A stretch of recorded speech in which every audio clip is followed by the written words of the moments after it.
Oh, summer. Pure freedom for a student. Well, we would be free if it weren't for the global health crisis. At least no more meetings. Finally, you can get rid of all your school junk. Amidst the notebooks, broken pens, and folders, you find your trusty calculator, which you set aside to be safe for next year. If you're past middle school, odds are you have a graphing calculator, and if so, I'm almost certain it was made by Texas Instruments. Just about every high school syllabus in the country specifically asks for a Texas Instrument calculator, whether that's an 83, 84, or 89. There are other graphing calculators that sell at half the price, which a quick Google search will reveal, but good luck getting through a lesson with it. The vast majority of the U.S. graphing calculator market is under Texas Instruments, and it's what teachers are used to. But why does Texas Instruments have a near monopoly over graphing calculators? And what does it say about monopolies and their value? The company that would be Texas Instruments was founded in 1930 under the exciting name Geophysical Services, Inc., which made electronics for the U.S. Army and Navy. In 1951, the company was renamed Texas Instruments and focused on commercial markets, making radios and semiconductors. It wasn't until the 60s that Texas Instruments went into the calculator business by launching the Caltech in 1967. Texas Instruments would muddle along, making different calculators like the SR-50 and the TI-12.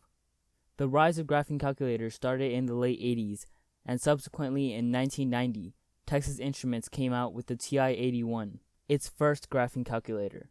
The road to king of calculators wasn't set in stone though, and there were competitors like Casio who had been making graphing calculators for longer. But TI won out by appeasing schools and teachers.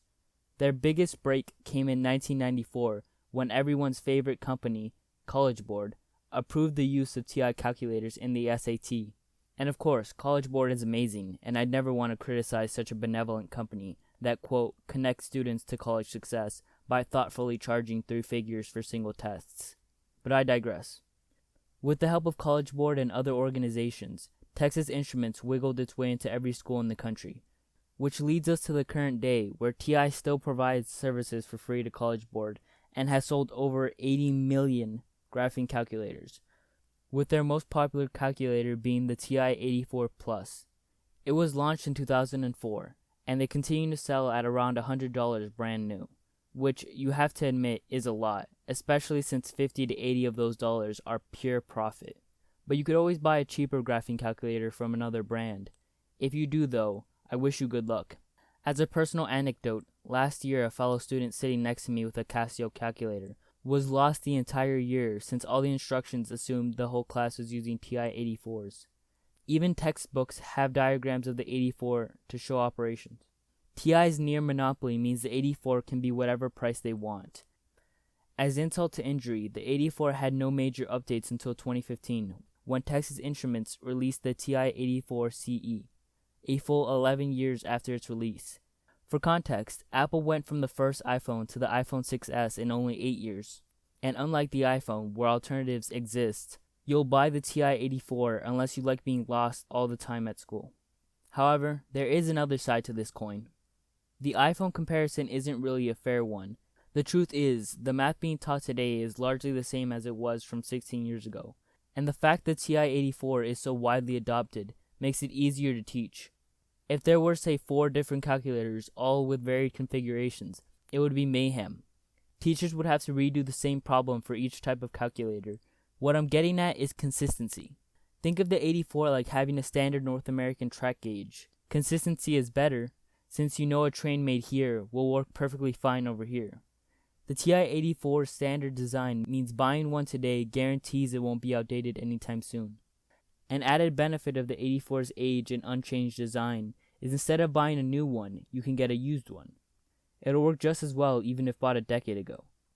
On eBay, for example, you can find 84s at half the retail price from owners that hope new students will find use in it. Don't get the wrong idea though. The 84 isn't rarely updated to increase its lifespan and resellability, but because calculators make up less than 3% of Texas Instruments' yearly revenue. In other words, they have little reason to update the 84. While I am defending Texas Instruments, it is nice to see people like Eli Lubertoff, who founded Desmos, to make graphing calculators free. Desmos' mission statement is to build a world where every student learns math and loves learning math. Aside from being a good joke, it is noble. It's available on phones and computers, and while I don't see Desmos replacing handheld calculators, it's easy and above all free. You can also make art on it, apparently. Whilst it's easy to hate big companies, especially ones you're forced to buy from, very few stop to consider the benefits of mass adoption. When it comes to education, which literally shapes future generations, efficiency is key. Teachers need to know the tools they teach with today will be the same as next year. If that means using a device as old as the students using it, then so be it.